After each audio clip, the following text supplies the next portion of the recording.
Hi everyone and welcome back to Let's Play Shadowrun Hong Kong. So, let's continue where we left off and go have a chat with Kindly Chang. It should be interesting, especially after we let the plastic man go. Well, let's see what she's going to say. The walk through the mahjong parlor is punctuated by the tantalizing smell of coconut and fried confection. Your crew surrounds Kindly Chang, watching uncomfortably as she peels small egg-shaped delicacies from a waffle-like pastry and pops them into her mouth. Each time she does, her eyes close in ecstasy and soft sound comes from her throat. There you are, Hulk. Your crew here tells me that you were able to locate and interrogate the plastic-faced man. The straw sandal's eyes narrow, and her rusty voice takes on a jagged edge. They haven't told me his current disposition, however. I assume everything went as I instructed. Well, we could avoid the question, but that's probably not going to last very long. We managed to extract valuable information from him. So he's dead. Yeah, she's having none of it. Let's just tell her the truth. Not exactly. Don't make me pull things out of you, Hulk. Once I start, I'll find it hard to stop. We let him go, or he's alive. Kindly Chang folds her hands and her face becomes perfectly still. 10 seconds go by. When she speaks again, her voice is calm. I thought I was clear that I wanted him dead. You were clear. He was accommodating and I chose to reward him for it. Well, it's true. That's pretty much exactly what happened. Let's go with this one. Her stiff eyebrows rise. He better have been pretty damn accommodating for you to disobey me. She pops an egg pastry into her mouth. I trust you got something useful out of him. We got plenty. Wood sounds eager. He gave us a data dump on everything he knew about Prosperity Tower. First-hand info. Josephine's headquarters. She rubs her nose, considering. That could be useful, I suppose. What do you intend on doing with it? We're gonna rescue Raymond. He's alive. Just like I said he was. Josephine's holding him in there. She's doing something to his brain. Something to his brain. She takes another bite of her pastry. What is that old bitch up to now? Based on the memory that Mr. Plastic showed us, it looks like she's trying to rewire her son's memories using something called Assist. Artificial Sensory Induction Systems technology. It allows the user to record, process, and feed synthetic sensory input to the brain. Like a Simpsons chip. Yes, it's the technology that led to Simpsons. It's also what allows Deckers to enter the Matrix and grants riggers a neural connection to their drones. An expert assist technician could alter someone's personality, memory, even identity. I'm guessing experts like that don't grow on trees. Definitely not. Changing someone's memories requires a world-class expert in assist and massive amount of computing power. I'm not sure exactly what they're doing to him, but I'm guessing that his mom wants him to forget something, or to remember it differently maybe. And we have no idea what it is. No clue. All we know is that she's holding him in Prosperity Tower while her people work on him. This woman takes depravity to a whole new level. She's rewiring her son's brain. Who the hell does that? Let's stay focused, Duncan. Mr. Plastic dropped us a couple of terabytes of data on Prosperity Tower. Records out of his brain. Gunshow and I have been studying it. Lots of good intel to mine there. Just what we need to take a run at the place and hope to get out alive. How do we make our approach? Talk to me about the security setup. How do we stop this assist thing from rewiring Raymond? Good question.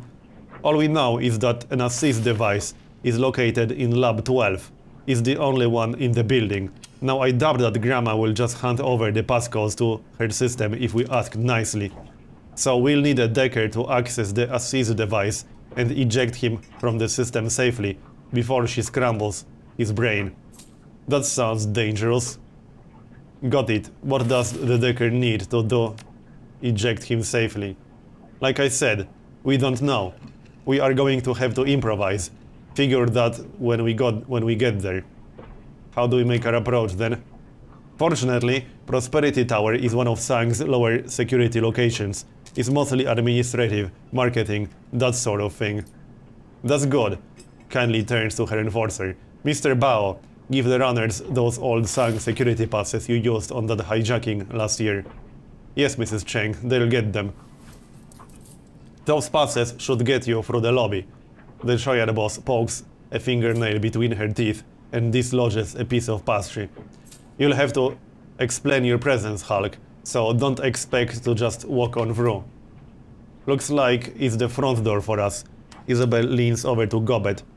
Hope those old security passes work, Gobbet. Well, it's better than nothing. I look forward to being a Sang employee. Gobbet leans back to Isabel. Hope it's not a viable shadowrunning tool, is. We can't expect to stay in cover for long. One way or another, things are gonna get hot. That's all I need to know. Talk to me about the security setup. The key to this operation are the 3 security stations located on different floors. The matrix systems in these security stations are the command and control hubs for the entire building's security. As such, they're the best place to find out where Raymond Black is being held. That's all we've got on his location? All we know is that he's being held somewhere called Lab 12. But where that is, or how to get in there, is something we'll need to figure out on site. If things go hostile, the best thing to do is to get an alarm panel or a matrix security code and shut things down. If we're noticed, we'll have a brief window to cut the link to the alarm system. If we do that, it will isolate the whole floor from the security system. The rest of the building won't know what's happening there. If the alarm goes off, we cut the link to the alarm system, we can spoof the system, tell it we've moved on to another location. Okay? That might work once or twice, but if we spoof too many alarms, they'll figure it out. How long is this brief window to cut the alarm? Maybe 30 seconds, maybe less if the network isn't cluttered with traffic. It's there as failsafe to security, so security doesn't stampede all over the building if a janitor forgets to close the door. What about guards? Quantity? Training? Standard corp security for the most part, but Sang has a rapid response squad for high priority events. That would be us. Is Gobbet right? Do you think an intrusion into Lab 12 would qualify as a high priority event? Well, it probably would, yeah. Judging by the way Grandma Sang took out Carter, Gutshot and Nightjar, I'd say she isn't interested in anyone getting anywhere near her son. Expect to face Sang's elite security once we find him. What else do we have on the security stations themselves? Only one more thing worth mentioning. The only way into a security station is with a keycard, and the guards on each floor carry a card to the station on that floor. So we can get a card by taking them out, but there may be other ways of getting keycards. Like I said, the security stations are a key to this operation. They provide multiple opportunities to exploit the system and determine how to approach the rest of our incursion. The security stations are high priority targets, check. We want to take them fast, before they have a chance to respond. So which station do we hit first? No way to know. We'll need to take one of them and use it to determine our next step. It's like we have directions to go find the map. That's all I need to know about security. Well, I guess that's it. One more thing. While I was helping Duncan verify as much of this data as I could, I decided to collect our marker with Ball and his team of runners. Good call, we need all the help we can get. Yeah, no kidding. Turns out Ball and our runner friends hit Sang a few months back. Lawrence smash and grab for another corp, but they got a quick scan of the building's matrix security before they rabbited. They gave us data flags that pinpoint where the security nodes are located inside of Sang's system. So when we jack into a security station, we'll be able to make a direct attack on the security node. That could just buy us the seconds we'll need to cut the alarm link. Guess that marker was useful. Kindly cuts in, licking her fingers with loud smacking noises. One more thing, Hulk. While you're in her headquarters, look for anything we can use to incriminate or embarrass Josephine Sang. I want dirt, something I can feed to an acquaintance on the Executive Council, someone who stands to gain from it. Okay? Does this dirt come with a cash bonus? Of course, my sweet. Of course. Now go enjoy Prosperity Tower and give Josephine Sang my regards. Alright, so I guess that's that. We have to go to Prosperity Tower. Is there anything else we want? We could buy some medkits. That might be useful, yeah. I don't think we can upgrade our gear anymore. No, there was no new armor last time, so it's unlikely there's new armor or weapons now, and we just bought a new weapon recently. So let's get some medkits, I suppose. We still have quite a lot, but I have a feeling we're going to need them. Alright, show me your services. Medical supplies. Alright, we could buy a trauma kit. That's 1000, not exactly cheap. And some premium medkits. One more trauma kit. I think one is enough. Yeah, we can't actually afford another platinum trauma kit. Advanced medkit. Yeah, this is fine. We do have a lot of medkits, maybe more than we need. Alright. Well, might as well use the advanced ones. Like so. We still got this thing. It's pretty good. Alright. We'll do other characters once we go.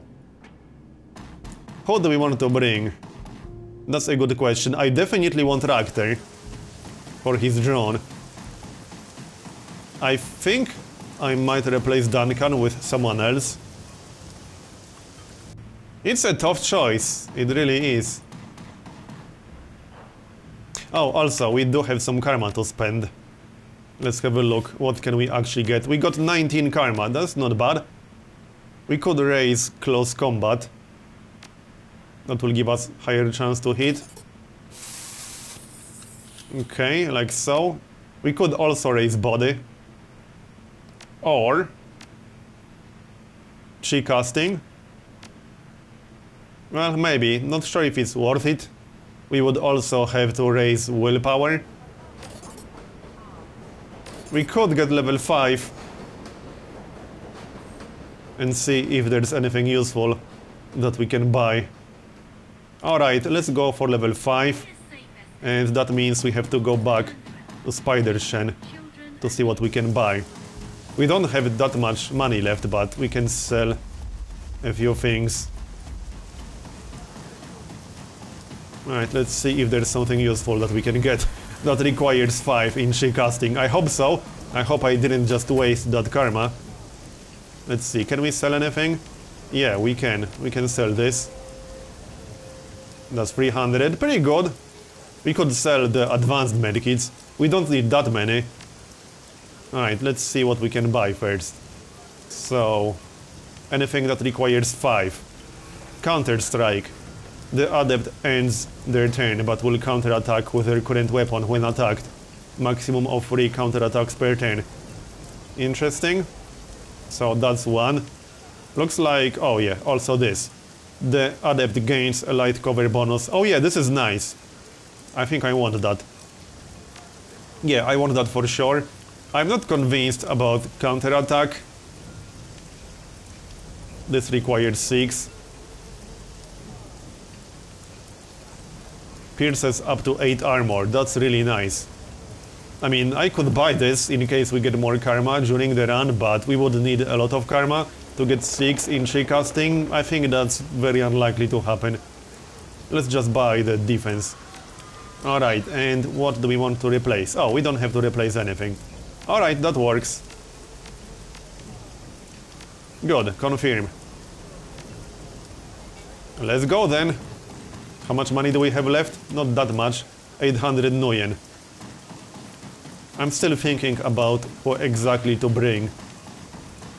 Ractor for sure. Probably Gobet. Well, we're going to need Isobel. So if I want to bring Gobet, that's going to be Brakter, Isabel and Gobet. We need a Decker. So we actually have to bring Isabel, we don't have a choice. Yeah, Decker required. So Isabel has to join. I definitely want Rakter. We can bring Gobet, Duncan or Gaicho. I wouldn't mind Gaicho. I don't know, I'm not quite convinced. Gobet is nice for her buffs. But Gaicho could probably do more damage. And he has some nice abilities. He's melee. Although, if we have to rush the security stations, it sounds like melee might be slightly more useful. We'll miss out on the heal if we don't bring Gobet, and we'll miss out on haste and things like that. But we have a lot of medkits. I don't actually think we need the healing spell. At least that's not a good enough reason to bring Gobet specifically. I think I might go with Gaichu. So that's going to be Hulk, Isabel, Rakter and Gaichu. Alright. Let's go with that setup. Prosperity Tower. The walk to the MTR station is tense. Infiltrating the headquarters of a megacorp and locating Raymond Black will be a challenge enough. Extricating him from his mother's assist device before his memories are permanently altered is another thing altogether. You hop the MTR South Island line and roll noisily down to the nearby island of Apple Chow, a dense forest of soaring skyscrapers and corporate greed.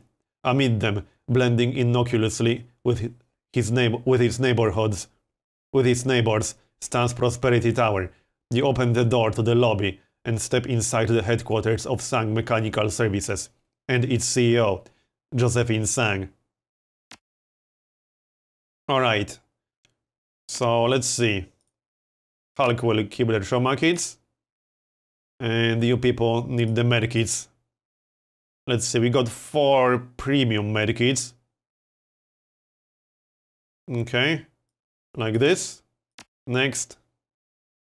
Premium medkit and advanced medkits, and Gaichu can grab 2 premium medkits.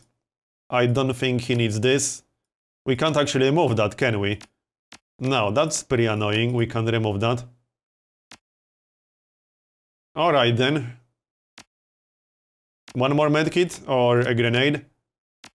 Knight Errant flashbang grenade is quite nice. Let's bring that. And that's pretty much it. Should we give Emperor's Sword to Gaichu? Is that actually better? Is he using the same exact sword?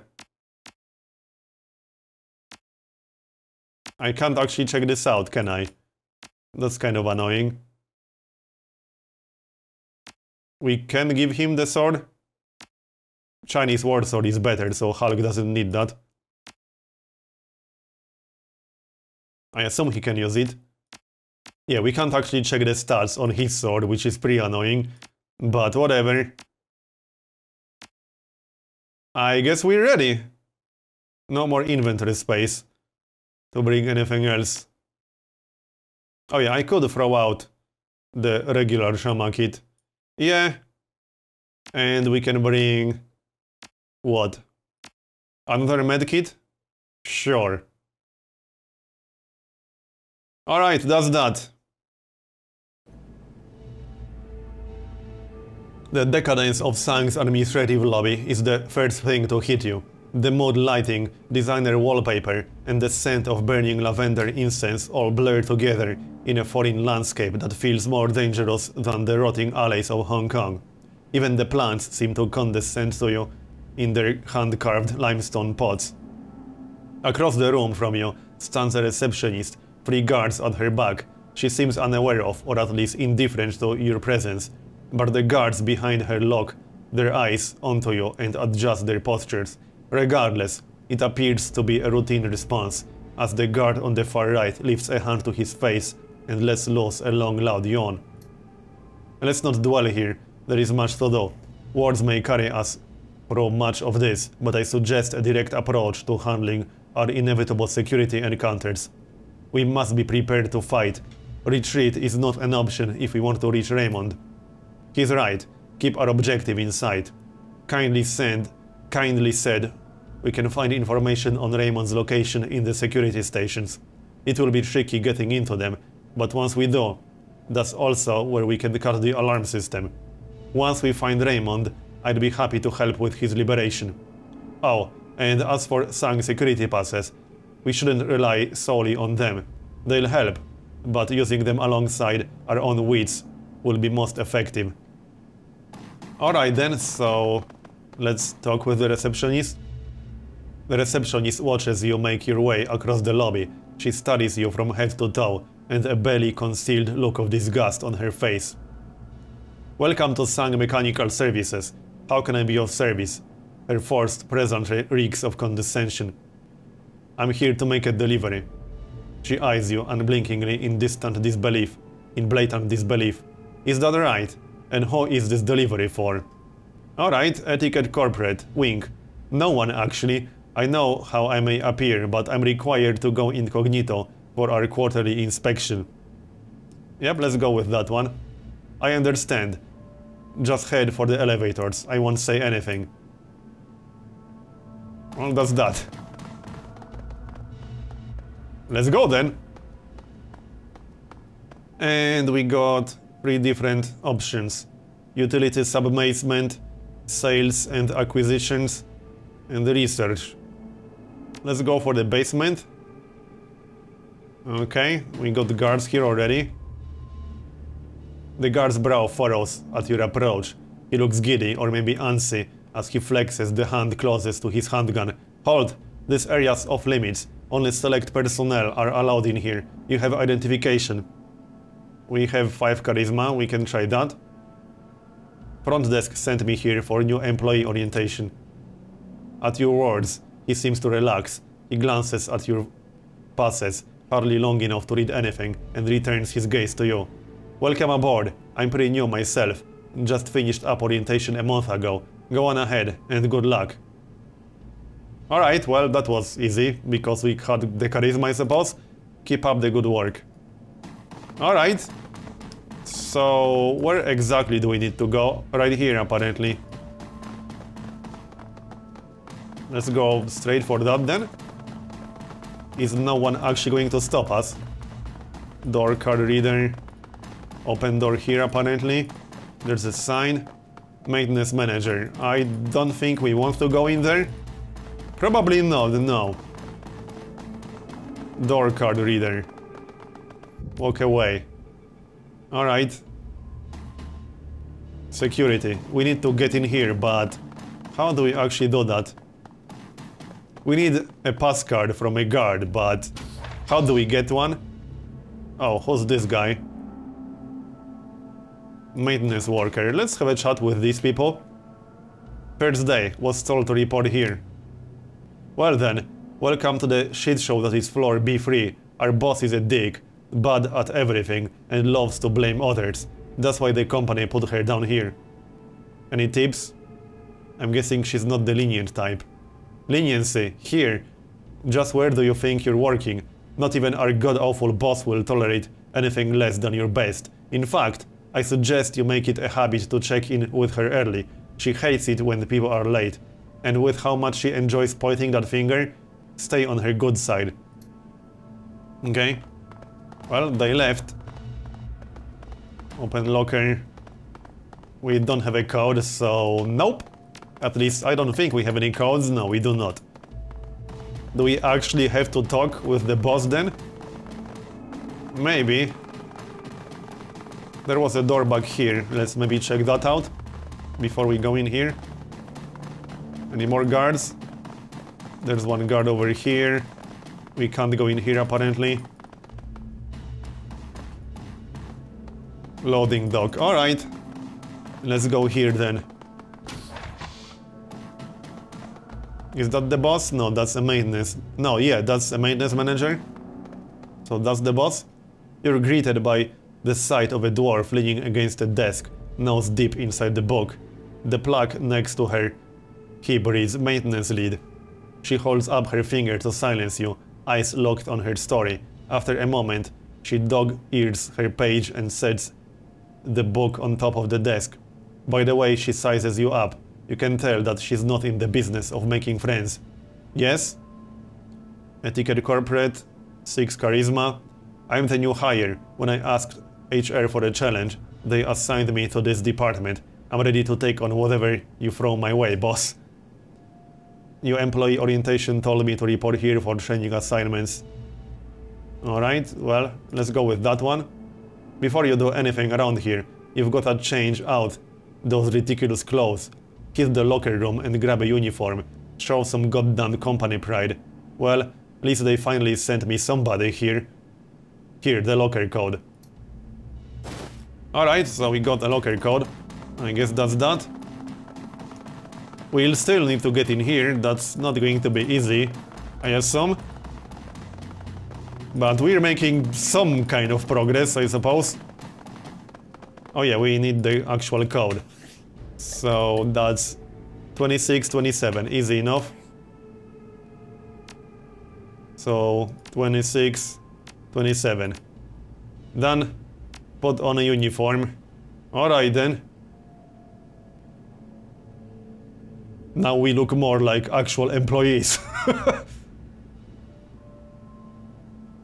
The rest of your team begrudgingly rifles through the locker, picking out uniforms closest to their size. One by one they button up, as soon as a hodgepodge of frumpy maintenance workers stand before you. Alright, so that's us. We got whole 1 karma for that. However, I'm going to make a cut here and continue in the next part. So, thanks for watching, and I'll see you next time.